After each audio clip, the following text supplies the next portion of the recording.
Hello everyone, welcome to Pushpa's creative world. ಇವತ್ತಿನ recipe ಏನು ಅಂದರೆ ವೆಜ್ ಮೋಮೋಸ್ ಹೇಗೆ ಮಾಡೋದು ಅಂತೇಳಿ ನೋಡೋಣ.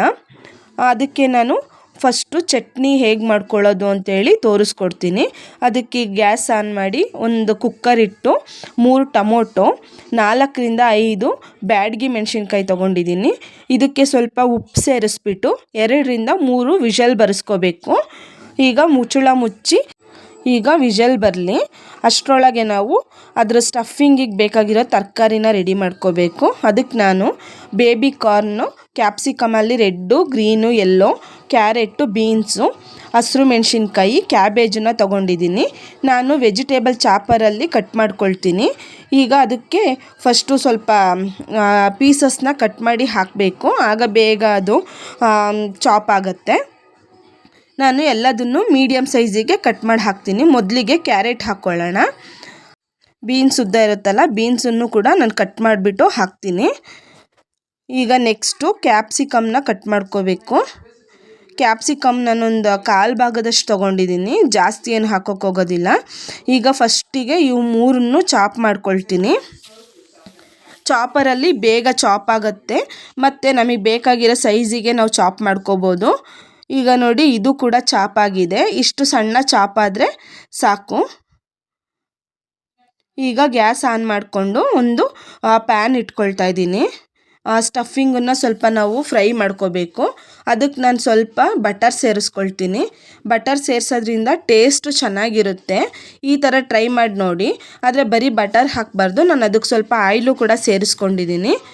ಇವಾಗ ಬಟರ್ ಸ್ವಲ್ಪ ಮೆಲ್ಟ್ ಆಗಿದ ತಕ್ಷಣ ನಾವು ಚಾಪ್ ಮಾಡಿಟ್ಟಿದ್ವಲ್ವ ಕ್ಯಾಪ್ಸಿಕಮ್ಮು, ಕ್ಯಾರೆಟು, ಬೀನ್ಸು, ಅದನ್ನು ಫಸ್ಟಿಗೆ ಸೇರಿಸ್ಕೊಂಡು ಅದ್ರ ಸ್ಮೆಲ್ ಹೋಗೋವರೆಗೂ ಲೋ ಫ್ಲೇಮಲ್ಲೇ ನಾನು ಫ್ರೈ ಮಾಡ್ಕೊಳ್ತೀನಿ.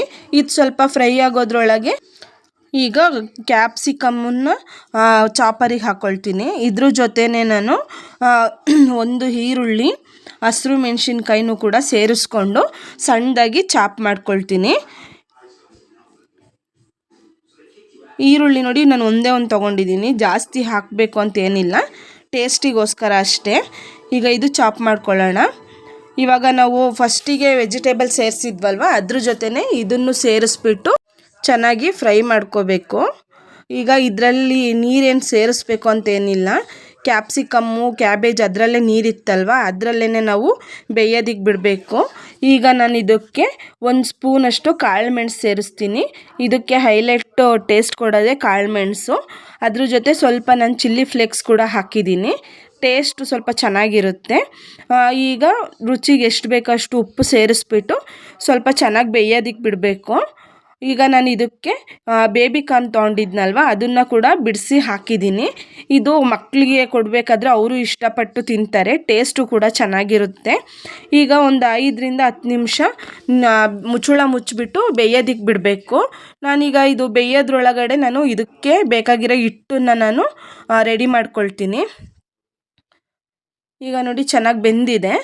ಅಷ್ಟರೊಳಗೆ ನಾವು ಹಿಟ್ಟು ಕೂಡ ರೆಡಿ ಮಾಡ್ಕೊಳ್ಳೋಣ. ನಾನು ಇದಕ್ಕೆ ಮೈದಾ ಹಿಟ್ಟು ತೊಗೊಂಡಿದ್ದೀನಿ. ಗೋಧಿ ಹಿಟ್ಟಲ್ಲೂ ಕೂಡ ಬೇಕಿದ್ರೆ ಮಾಡ್ಬೋದು, ಚೆನ್ನಾಗಿರುತ್ತೆ. ಗೋಧಿ ಹಿಟ್ಟಲ್ಲಿ ಬೇಕು ಅಂದರೆ ನನಗೆ ಕಮೆಂಟ್ ಮಾಡಿ, ನಾನು ಆ ರೆಸಿಪಿ ಕೂಡ ಹಾಕ್ತೀನಿ. ಈಗ ನಾವು ಏನು ಚಾಪರ್ ತೊಗೊಂಡಿದ್ವಲ್ಲ, ನಾನು ಅದಕ್ಕೇ ಹಿಟ್ಟು ಕಲಸೋದು ಬ್ಲೇಡನ್ನು ಫಿಕ್ಸ್ ಮಾಡಿಬಿಟ್ಟು ಎಷ್ಟು ಬೇಕಷ್ಟು ಮೈದಾ ಹಿಟ್ಟು, ಸ್ವಲ್ಪ ಉಪ್ಪು, ಸ್ವಲ್ಪ ನೀರು ಸೇರಿಸ್ಬಿಟ್ಟು ಹಿಟ್ಟನ್ನು ಚೆನ್ನಾಗಿ ಕಲಿಸ್ಕೊಳ್ತೀನಿ. ಕೈಯಲ್ಲೂ ಕಲಿಸ್ಬೋದು, ಆದರೆ ಅದು ಅಷ್ಟು ಬೇಗ ಸಾಫ್ಟ್ ಆಗಲ್ಲ. ಹಂಗಾಗಿ ನಾನು ಇದರಲ್ಲಿ ಕಲಿಸ್ಕೊಂಡಿದ್ದೀನಿ. ನೋಡಿ, ಹಿಟ್ಟು ಕೂಡ ಚೆನ್ನಾಗಿ ಸಾಫ್ಟ್ ಆಗಿದೆ. ಇದಕ್ಕೆ ನಾವು ಸ್ವಲ್ಪ ಎಣ್ಣೆನ ಹಾಕಿಬಿಟ್ಟು ಒಂಚೂರು ಮೇಲೆ ಎಣ್ಣೆನ ಸವರಿ ಸ್ವಲ್ಪ ಮಿದ್ದು ಒಂದು 5ರಿಂದ 10 ನಿಮಿಷ ಇಟ್ಟರೆ ಚೆನ್ನಾಗಿ ಸಾಫ್ಟ್ ಆಗುತ್ತೆ. ಈಗ ಇದನ್ನು ನಾನು ಲಟ್ಟಿಸ್ಕೊಳ್ತೀನಿ. ಪೂರಿಗೆ ಲಟ್ಟಿಸ್ಕೊಳ್ತೀವಲ್ಲ, ಅಷ್ಟು ಅಗಲ ಇದ್ದರೆ ಸಾಕು.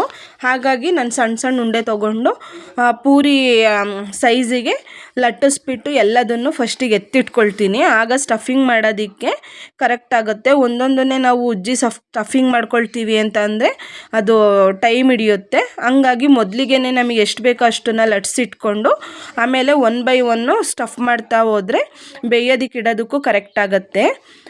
ನಾನು 2 ಥರ ಇದರಲ್ಲಿ ಸ್ಟಫ್ ಮಾಡಿದ್ದೀನಿ. ಒಂದು ಮೋದಕದ ಡಿಸೈನಲ್ಲಿ, ಇನ್ನೊಂದು ಹೀಗೆ ಯೂಟ್ಯೂಬಲ್ಲಿ ಒಂದು ವೀಡಿಯೋದಲ್ಲಿ ನೋಡಿದೆ, ಅದರಲ್ಲಿ ತೋರಿಸಿದ್ರು ಈಸಿ ಮೆಥಡಲ್ಲಿ ಯಾವ ಥರ ನಾವು ಸ್ಟಫ್ ಮಾಡ್ಕೋಬೇಕು ಅಂತೇಳಿ. ಮೊದಲಿಗೆ ನಾನು ಮೋದಕ ಮಾಡ್ತೀವಲ್ವ, ಆ ಶೇಪಲ್ಲಿ ಉಂಡೆ ಮಾಡಿಕೊಂಡೆ. ಅದ್ರ ಮೋದಕದ ಡಿಸೈನ್ಗಿಂತ ಇದು ನನಗೆ ಈಸಿ ಅನ್ನಿಸ್ತು. ಹಾಗಾಗಿ ನೋಡಿ ಈ ಥರ ಸ್ಟಫ್ ಮಾಡ್ಕೋಬೇಕು. ಮಾಡಿಕೊಂಡು ಎಲ್ಲದನ್ನು ಸೈಡಿಗೆ ಎತ್ತಿಟ್ಕೊಂಡೆ. ಈಗ ಸ್ಟಫ್ ಮಾಡಾಯ್ತಲ್ವ, ಇದನ್ನು ಬೇಯೋದಕ್ಕೆ ನಾನು ಒಂದು ಇಡ್ಲಿ ಪಾತ್ರೆ ತೊಗೊಂಡಿದ್ದೀನಿ. ಇಡ್ಲಿ ಪಾತ್ರೆಗೆ ಮೊದಲಿಗೆ ಒಂದು ಅರ್ಧ ಚೊಂಬಷ್ಟು ನೀರು ಇದ್ಬಿಟ್ಟು ಅದು ಬಿಸಿ ಆಗೋದಕ್ಕೆ ಇಡಬೇಕು. ಅಷ್ಟರಲ್ಲಿ ನಾನು ಇಡ್ಲಿದು ತಟ್ಟೆ ಇರುತ್ತಲ್ಲ, ಅದಕ್ಕೆ ಸ್ವಲ್ಪ ಎಣ್ಣೆ ಹಚ್ಕೊಳ್ತೀನಿ. ಆವಾಗ ಅದು ಮೋಮೋಸ್ ಇದೆಯಲ್ಲ, ಅದು ಅಂಟೋದಿಲ್ಲ, ನೀಟಾಗಿ ತೆಗ್ದಿದ ತಕ್ಷಣ ಬರುತ್ತೆ. ನಾವು ಎಣ್ಣೆ ಹಚ್ಚದಲ್ಲೇ ಹಂಗೆ ಇಟ್ಟರೆ ಅದು ಇಡ್ಲಿ ಪ್ಲೇಟಿಗೆ ಅಂಟ್ಕೊಬಿಡುತ್ತೆ. ಈಗ ಇದನ್ನು 5ರಿಂದ 10 ನಿಮಿಷ ಬೇಯೋದಕ್ಕೆ ಬಿಡಬೇಕು. ಅವೇನಲ್ಲಿ ಬೆಂದರೆ ಚೆನ್ನಾಗಿರುತ್ತೆ. ಈಗ ನೋಡಿ ಇದು ಬೆಂದಿದೆ, ಮೋಮೋಸ್ ಕೂಡ ರೆಡಿ ಆಯಿತು. ಇದಕ್ಕೆ ನಾವು ಚಟ್ನಿಗೆ ಫಸ್ಟಿಗೆ ಬೇಯಿಸಿಟ್ಟಿದ್ವಲ್ವ, ಅದನ್ನು ರುಬ್ಕೋಬೇಕು. ಈಗ ಮೋಮೋಸ್ನೆಲ್ಲ ಎತ್ತಿ ಸೈಡಿಗೆ ಇಟ್ಬಿಟ್ಟು ನಾನು ಚಟ್ನಿಗೆ ರೆಡಿ ಮಾಡ್ಕೊಳ್ತೀನಿ. ಚಟ್ನಿ ಜೊತೆ ತಿಂದರೆ ತುಂಬ ಚೆನ್ನಾಗಿರುತ್ತೆ. ಚಟ್ನಿ ಏನು ತುಂಬ ಇಂಗ್ರೀಡಿಯೆಂಟ್ಸ್ ಎಲ್ಲ ಹಾಕಬೇಕು ಅನ್ನೋದೇನಿಲ್ಲ. ತುಂಬ ಸಿಂಪಲ್ಲಾಗಿ ಯಾವ ಥರ ಮಾಡೋದು ಅಂತ ಹೇಳ್ಬಿಟ್ಟು ನಾನು ಹೇಳ್ಕೊಡ್ತೀನಿ.